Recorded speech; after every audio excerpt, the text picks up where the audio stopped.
Hey everybody, hope you guys doing alright.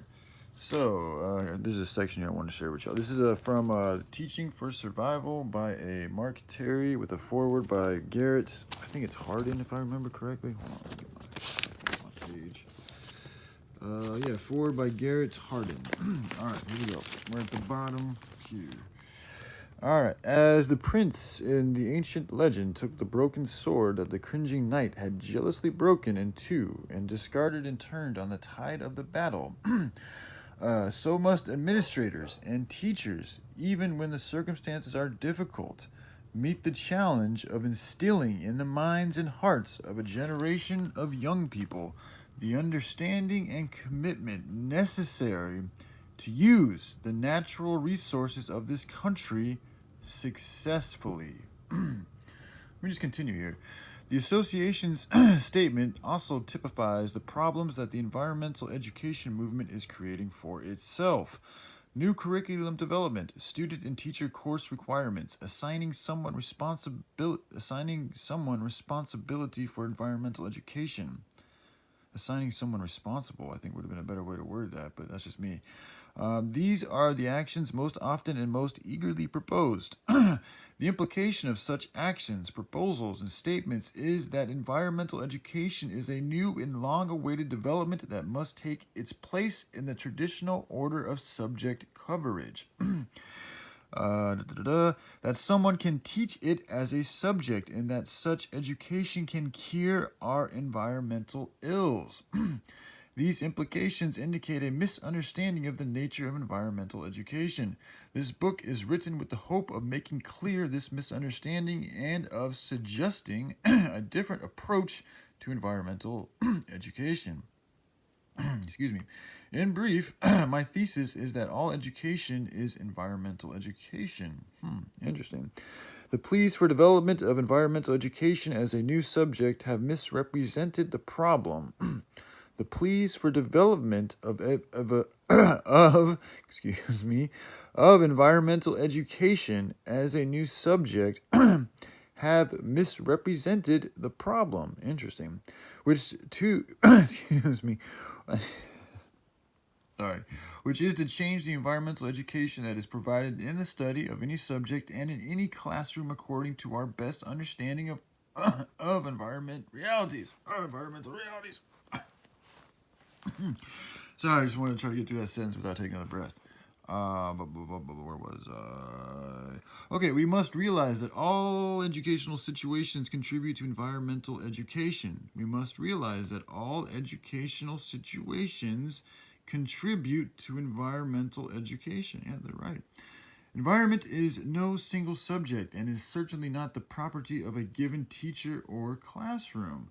Attempts to delegate responsibility for environmental education to such a teacher compound attempts to delegate responsibility for environmental education to such a teacher compound misunderstanding of the environment which is dealt with in every teacher's classroom. Hold on a second. Attempts to delegate responsibility for environmental education to such a teacher compound misunderstanding of the environment. That doesn't even sound right. Attempts to delegate responsibility for environmental education. That's okay. That's where it gets weird. That to such a teacher compound and then misunderstanding of the environment. Like their word choice here doesn't make much sense to me. Which is dealt with in every teacher's classroom.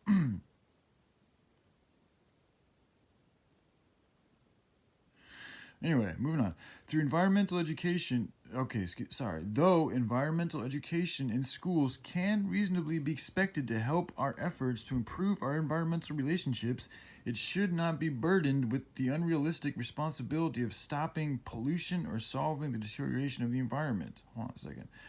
Okay, though environmental education in schools can reasonably be expected to help our efforts to improve our environmental relationships, it should not be burdened with the unrealistic responsibility of stopping pollution or solving the deterioration of the environment. But that's just silly. Like, if you can, why not? Like, we can actually stop pollution. You stop using certain fucking ingredients that are known to cause pollution. Like, there are alternatives. Yeah. Yeah, Dad? I did mention taking the bath, didn't I? Yep. Okay, just a sec. Thank All right, no problem. So, this is weird. Okay, hold on. Let me go back to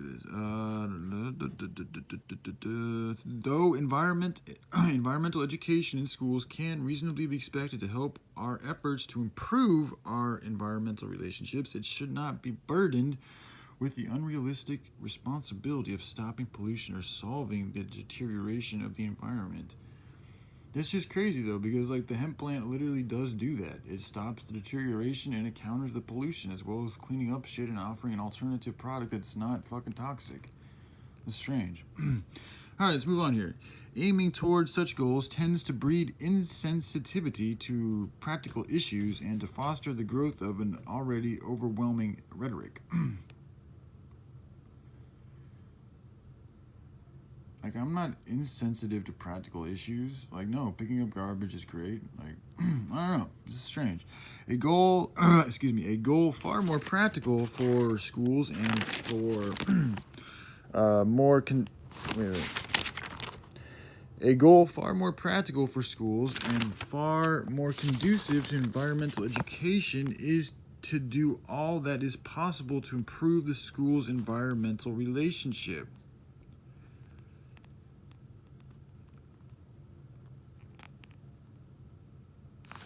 I don't know, this is weird. I'm starting to pick up on some weird vibes with this book.